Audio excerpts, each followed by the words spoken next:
کی توبہ نزول فرماتا ہے۔ صلو علی الحبیب صلی اللہ تعالی علی محمد صلی اللہ تعالی علیہ وآلہ وسلم۔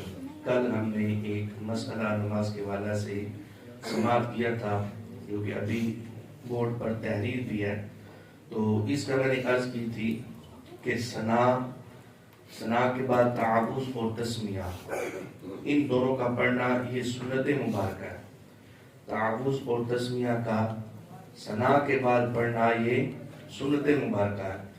سورہ فاتحہ اور آگے جو 7 سورت ملاتے ہیں ان دونوں کے درمیان آمین اور بسم اللہ الرحمن الرحیم پڑھنا یہ دونوں سنت مبارکہ ہے، یعنی آمین بھی کہنا سنت مبارکہ ہے اور ساتھ تسمیہ بھی سنت مبارکہ ہے۔ سورہ فاتحہ کے بعد آمین کہنا چاہے وہ نماز کی حالت میں سورہ فاتحہ پڑھی جائے یا نماز کے علاوہ پڑھی جائے، ہر صورت میں آمین کہنا سورہ فاتحہ کے بعد یہ سنت مبارکہ ہے۔ میں نے یہ مسئلہ بارہا بار اس بات کی وضاحت کی ہے، آج بھی ایک مسئلہ عرض کرتا ہوں کیونکہ بعض بھائیوں نے سوال کیا کیا آمین اور تسمیہ ضروری ہیں؟ تو اگر تو سنت کے لحاظ سے دیکھا جائے تو یہ ضروری ہے، یعنی سنت کے ثواب سے بھی بندہ کیوں محروم ہو، اور دیکھا جائے نماز کے حوالے سے کہ اس سے نماز ہوگی یا نہیں ہوگی، تو اگر کوئی آمین یا تسمیہ نہیں پڑھتا تو سنت کا تارک ہوگا، البتہ اس کی نماز ہو جائے گی، نماز میں کوئی حرج واقع نہیں ہوگا۔ یہ بارہا بار میں نے ایک مسئلہ جو ہے وہ عرض کی تھی، ڈسٹر یہاں پر تھا لیکن ادھر پڑا ہوا، تو یہ مسئلہ آپ سماعت کر لیں کہ نماز کے اندر 7 فرائض ہیں جو ہم نے پچھلے سال سماعت کیے تھے۔ 7 فرض: تکبیر تحریمہ، قیام، قرات، رکوع، سجود اور خروج بسنتہ، اپنے ارادے سے سلام پھیرنا اور نماز سے فارغ ہو۔ ٹھیک ہے، بیٹھ جائیں، کوئی نہیں مسئلہ، میں اس سے ہی کوئی ترکیب بنا لوں گا، بیٹھ جائیں۔ تو جو ٹائم اتنا ہی ہوتا ہے کہ جلدی جلدی ٹائم کی سمجھ نہیں آتی کہ کس طرف ٹائم جا رہا ہے۔ تو یہ میں نے عرض کی تھی کہ نماز کے فرائض میں سے اگر کوئی فرض رہ جائے تو نماز کا کیا حکم ہے، نماز کے واجبات میں سے کوئی واجب رہ جائے تو نماز کا کیا حکم ہے، نماز کی جو سنتیں ہیں ان سنتوں میں سے کوئی سنت رہ جائے تو کیا حکم ہے، نماز کے جو مستحبات ہیں تو مستحبات میں سے کوئی مستحب رہ جائے تو نماز کا کیا حکم ہے۔ تو یہ سماعت کر لیں کہ اگر نماز میں فرض ترک ہو جاتا ہے تو نماز اس سے فاسد ہو جائے گی، یعنی کوئی بندہ 7 جو فرض ہے نا، تکبیر تحریمہ، قیام، قرات، رکوع، سجود، قعدہ اخیرہ اور خروج بسنتہ، یہ 7 فرض ہے نماز میں۔ ان 7 فرضوں میں سے ایک فرض بھی رہ گیا تو نماز فاسد، ٹوٹ گئی، ختم ہوگی، نماز سرے سے ہوئی نہیں۔ باقی سمجھا گی؟ اب آ جائے نماز میں اگر کوئی واجب ترک ہوتا ہے، واجب اگر ترک ہوتا ہے تو اس کی 2 صورتیں بن جائیں گی۔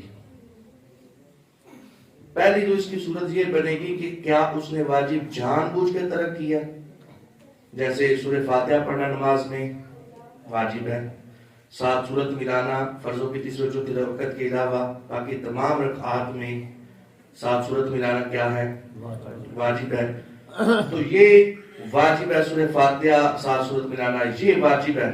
میں ایک مثال دے رہا ہوں کہ ان میں سے کوئی واجب ترک کرتا ہے، یہ جو 30 واجبات باہر ہے، وتر میں جو ہے وہ دعائے قنوت پڑھنا، تکبیر قنوت کرنا، یہ جو 30 واجبات باہر لکھے ہوئے ہیں، ان واجب میں سے کوئی ایک واجب جان بوجھ کے چھوڑتا ہے تو اس سے نماز مکروہ تحریمی ہو جائے گی، اس صورت میں نماز مکروہ تحریمی ہو جائے گی۔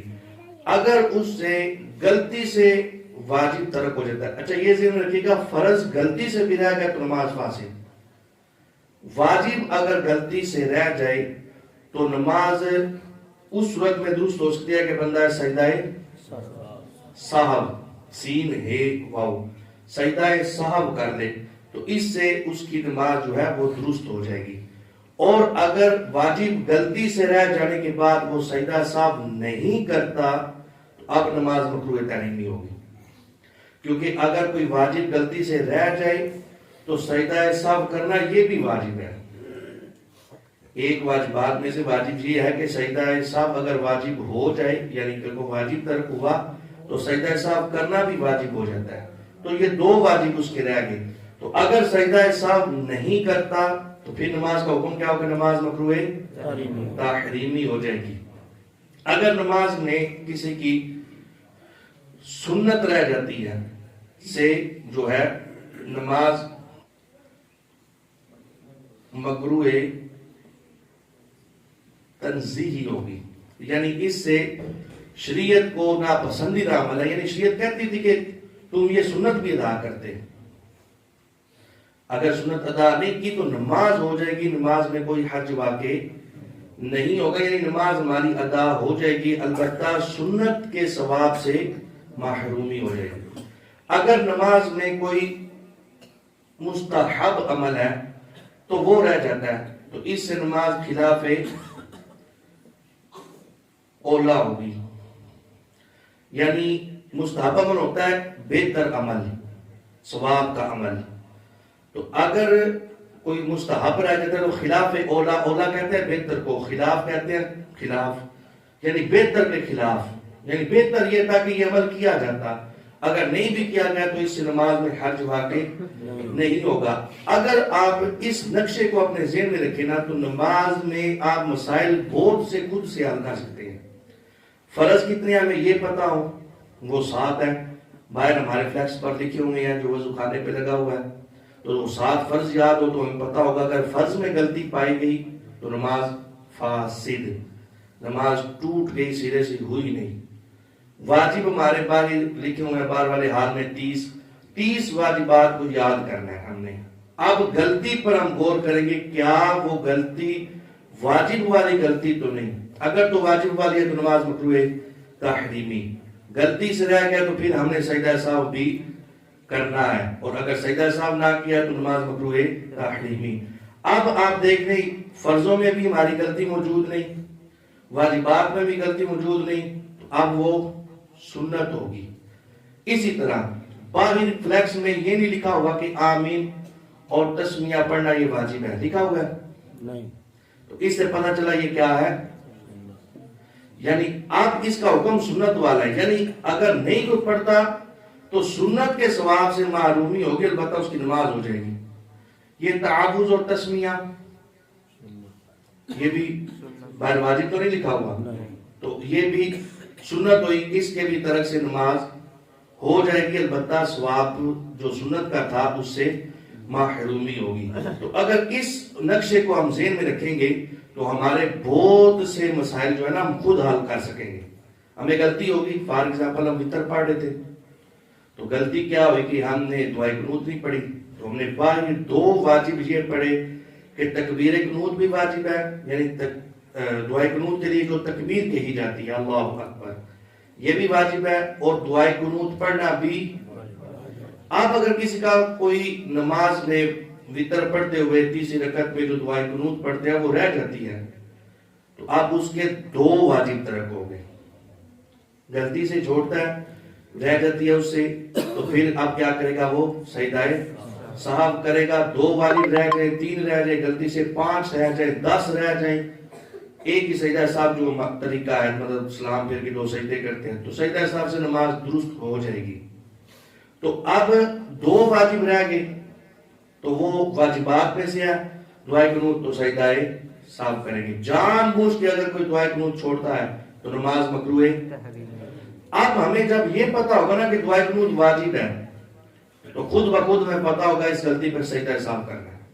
یہ بات کو جب امام صاحب زور کی نماز پڑھا رہے تھے تو انہوں نے جو قرات تھی وہ سری کرنی تھی آہستہ آواز سے، تو امام کے واجبات میں سے ہے کہ سری کو سری پڑھنا، جہری کو جہری پڑھنا. اب امام صاحب نے زور میں اونچی آواز سے قرات شروع کر دی تو اب کیا ہوا، واجب ترک ہو گیا. اب امام صاحب کی نماز اس وقت درست ہوگی جب وہ آخر میں سجدہ صاحب کر لیں گے، اور اگر سجدہ صاحب نہیں کرتے تو امام صاحب کی نماز مکروہ تحریمی. اگر امام کی مکروہ تحریمی ہے تو امام جو ہے مقتدی صاحب کی جو ہے وہ مکروہ تحریمی ہوگی، ظاہر ہے کہ امام کی ہوگی، مقتدا کی ہوگی تو مقتدی کی تو خود بخود ہوگی. تو اب حکم کیا ہے؟ نماز مکروہ تحریمی ہے. جہری قرات کرنی تھی، مغرب کی نماز تھی تو امام صاحب نے آہستہ آواز میں کر دی تو یہ ہمارا واجب ترک ہو گیا. تو ہم نے جب 30 واجبات یاد کر لے، 7 فرض یاد کر لے، تو اب ہمیں پتہ چلے گا وہ غلطی کون سی کیٹیگری کی ہے. فرض ہے تو پھر نماز بولے ہی میں انشاءاللہ آپ کو یاد کروا. نماز اگر واجب ترک ہوتا ہے تو نماز غلطی سے ہوتا ہے تو سجدہ صاحب سے نماز جہاں بول کے چھوڑے گا تو نماز. سنت اگر رہ جاتی ہے تو سنت کے ثواب سے محرومی ہے. نماز مکروہ تنزیہ یعنی شرعی طور پر ناپسندیدہ عمل ہے، البتہ نماز ہو جائے گی. مستحب ترک ہوتا ہے تو خلاف اولا ہوگا. اب آ جائیں ان کے اعادے کی طرف. اگر فرض ترک ہو جاتا ہے نماز میں تو اب چونکہ سرے سے نماز ہوئی کوئی نہیں تو یہ فرض ہمارا باقی ہے. نماز کو دوبارہ پڑھنا فرض ہے. نماز کو دوبارہ پڑھنا کیونکہ نماز سرے سے ختم ہو گئی. اب اگر کوئی واجب ترک ہو جاتا ہے تو نماز مکروہ ہے. اب اس کا اعادہ واجب ہے. اس کا اعادہ نماز مکروہ تعلیمی ہوتی، کوئی واجب رہ جاتا ہے تو اب نماز مکروہ تعلیمی ہوئی، اب اس کا دوبارہ پڑھنا، اس کا اعادہ کیا ہوگا؟ سنت رہ جاتی ہے. اب ظاہر بندہ شریعت کا حکم تو یہی ہے کہ سنت بھی نہ ترک کی جائے. تو اب اچھا اس میں بھی کیٹیگری سنت موقدہ کا بھی اور حکم ہے اور سنت غیر موقدہ کا بھی اور حکم ہے. تو اس تفصیل میں ہم نہیں جانتے کیونکہ ڈینجرس جو اگلات ہے نا وہ فرض و واجب کی ہے. ٹھیک ہے، یہ جو مسٹیک بڑی ہے نا وہ یہ دونوں ہیں. تو اب اس میں اگر سنت رہ جاتی ہے تو اس کا اعادہ کیا ہوگا؟ اس کا اعادہ کیا ہوگا؟ سنت. یعنی جس کیٹیگری کی غلطی ہوگی اور اس کا اعادہ بھی اسی حکم میں ہوگا. اگر کوئی مستحب رہ جاتا ہے تو اس کا اعادہ کیا ہوگا؟ مستحب ہوگا. تو یہ اگر ہمارے ذہن میں ہوگا تو ہم ان غلطیوں کو جو ہے وہ درست کر سکتے ہیں. یہ ہماری غلطیاں درست ہو جائے گی. غلطی کرنے پر نماز کا کیا حکم ہے؟ تو اس سے یہ بھی پتا چلا کہ 30 واجبات یاد کرنے بھی ضروری ہیں. آپ کوشش کر کے بڑی ترتیب کے ساتھ میں نے وہ لکھ کر لگائے ہوئے ہیں تو آپ ان 30 واجبات کو اچھے طریقے سے یاد کیجیے. تو اب ثنا کے بعد تعوذ اور تسمیہ پڑھنا سنت ہے. سورہ فاتحہ کے بعد آمین کہنا اور تسمیہ پڑھنا کیا ہے؟ سنت ہے. یہ دونوں چیزیں واجب ہیں. اب باہر اگر آپ واجبات دیکھیں گے تو 4 نمبر پر جو واجب لکھا ہوا ہے وہ یہ لکھا ہوا ہے کہ سورہ فاتحہ کے بعد آمین اور بسم اللہ الرحمن الرحیم کے علاوہ کچھ نہ پڑھنا واجب ہے. اس مسئلے پر اس لیے زیادہ غور کیا گیا تھا کہ بعض لوگ یہاں پر آمین اور تسمیہ کے درمیان تعوذ پڑھ دیتے ہیں. اگر یہاں پر کسی نے اعوذ باللہ من الشیطان الرجیم پڑھ لیا آمین کے بعد اور بسم اللہ سے پہلے تو اس صورت میں نماز مکروہ تحریمی ہو جائے گی کیونکہ واجب ترک ہوگا. آمین اور بسم اللہ کے علاوہ کچھ نہ پڑھنا واجب تھا. تو اب اس واجب کے ترک کو ہم نے پابندی کے ساتھ یاد رکھ کے چھوڑنا ہے کہ آمین کے بعد تعوذ ہم نے نہیں پڑھنی. تعوذ ہم نے اسی طرح آپ دیکھ لیں اتحیات میں تشہد ہے. تشہد پڑھنا کیا ہے؟ واجب. تشہد کہاں تک ہے؟ عبدہ و رسول تک. تو پتہ چلا کہ جتنے بھی اتحیات ہم نے بیٹھنے ہیں، جتنے بھی قاعدہ ہم نے کرنے ہیں، ان تمام قاعدہ میں تشہد مکمل پڑھنا یہ واجب ہے. اب آپ وہاں پر آپ کو درود ابراہیمی یا پھر دعا یہ واجبات میں نظر نہیں آئے گی. تو اس سے پتہ چلا یہ دونوں چیزیں کیا ہیں؟ سنت. بات کی سمجھ آ رہی؟ تو یہ اگر ہم انشاءاللہ یاد کریں گے تو آسانی ہوگی اور ہم بآسانی اس کو سمجھ سکیں گے. تو آج ہم انشاءاللہ سورہ فاتحہ الحمد للہ. اب اس کو الحمد اس کا تلفظ درست کرنا ہے کیونکہ حمد اور حمد کا معنی میں نے آپ کو آگے 3-4 دفعہ عرض کر دیا. پھر رب العالمین اب آئین کے اوپر کھڑی کرتا ہے، اس کو لمبا کر کے پڑھنا ہے. الحمدللہ رب، را کو پر، با میں جمع والا قلقلہ، الحمدللہ رب العالمین، عالمین، لام کو لمبا نہیں کرنا، عالمین نہیں پڑھنا. اس کو الحمدللہ رب العالمین. آگے الرحمن الرحیم، اس میں بھی ہم نے یہ سماعت کیا کہ را کو پور پڑھنا ہے کیونکہ را کے اوپر زبر ہے. اب یہاں پر بعض مالکی یوم الدین پڑھتے ہیں، تو مالکی یوم الدین نہیں بلکہ مالکی، میم کے اوپر کھڑی حرکت ہے، مالکی یوم الدین. یہ دال مشدد ہے اور یہ حروف قلقلہ میں سے بھی ہے. جب حروف قلقلہ مشدد ہوں گے تو کیا ہوگا؟ جماؤں کے ساتھ قلقلہ ہوگا. مالک یوم الدین. پھر اس کے بعد ایاک نعبد و ایاک نستعین. اب یہاں پر بعض لوگ ایا کا پڑھتے ہیں، یہ یا کے ساتھ ملاتے نہیں. ایا کا، یہ لحن جلی ہم نے سماعت کی تھی کہ مشدد حرف کو تشدید کے ساتھ نہ پڑھنا، یہ لحن جلی غلطی واقع ہوگی. ایا کا نعبد، بعض اس کو نعبدو پڑھتے ہیں، تو لمبا نہیں کرنا، حرکات کو بغیر کھینچے، بغیر جھٹکا دیے پڑھنا ہے. ایا کا نعبد و ایا، یہاں پر بھی واضح طور پر یا کے ساتھ ملانا ہے. وَإِيَّاكَ نَسْتَعِينُ. اچھا، بعض اس کو نستعین پڑھتے ہیں، تو تا کو لمبا نہیں کرنا. اگر ہم نے تا کو لمبا کر دیا تو ہم نے تا الف تا کر دیا اس کو، تو یہ بھی لحن جلی ہے. بعض میں نے ایک دو ائمہ کرام کو بھی دیکھا تھا کہ وہ طرز لگاتے ہوئے ایاک نعبد و ایاک نستعین، نستعین نہیں، درست نہیں ہے. تا کو لمبا نہیں کرنا کیونکہ اس کے اوپر حرکت ہے. ایاک نعبد و ایاک نستعین، نستعین، تا کو لمبا نہیں کرنا. آگے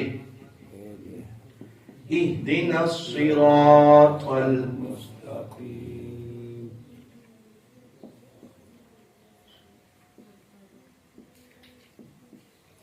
اچھا، یہاں پر لفظ ہے اہدنا الصراط. اگر یہاں پر کوئی اس آیت پہ وقف نہیں کرتا، یعنی رکتا نہیں ہے، وقف نہیں کرتا، تو اس نون کے اوپر پیش ہے. اور بعض حمزہ وصلی ہوتے ہیں اور بعض حمزہ قطعی ہوتے ہیں. ملانے کی صورت میں بعض حمزہ نہیں پڑھ، درست طریقے سے ہم نے پڑھنے کی کوشش کرنی ہے. تو یہ ولد ضالین، یہاں پر آپ لام دیکھیں تو یہ لام مشدد ہے. یہ لام کیا ہے؟ مشدد ہے، یعنی اس ضاد کی زبر کو لام کے ساتھ ملانا ہے. اور ضاد کے اوپر مد بھی پڑی ہوئی ہے، تو مد کی وجہ سے دعا کو لمبا کرنا ہے. اب بعض آباد لام کے ساتھ ملاتے نہیں، پڑھتے ہیں ولد ضالین نہیں. یہ مشدد حرف ہے، اور مشدد حرف کو مشدد کر کے نہ پڑھنا یہ لحن جلی ہے. تو اب دعا کو لام کے ساتھ ملانا ہے. تو اب آخر میں جب ہم نے دعا کو لمبا کرنا ہے، لام کے ساتھ بھی ملانا ہے. ولد ضال، یعنی دال بنتا تھا نا، مد کے لیے لمبا کرنا پڑے گا، تو لمبا کر کے لام کے ساتھ ملانا ہے. ولد ضالین،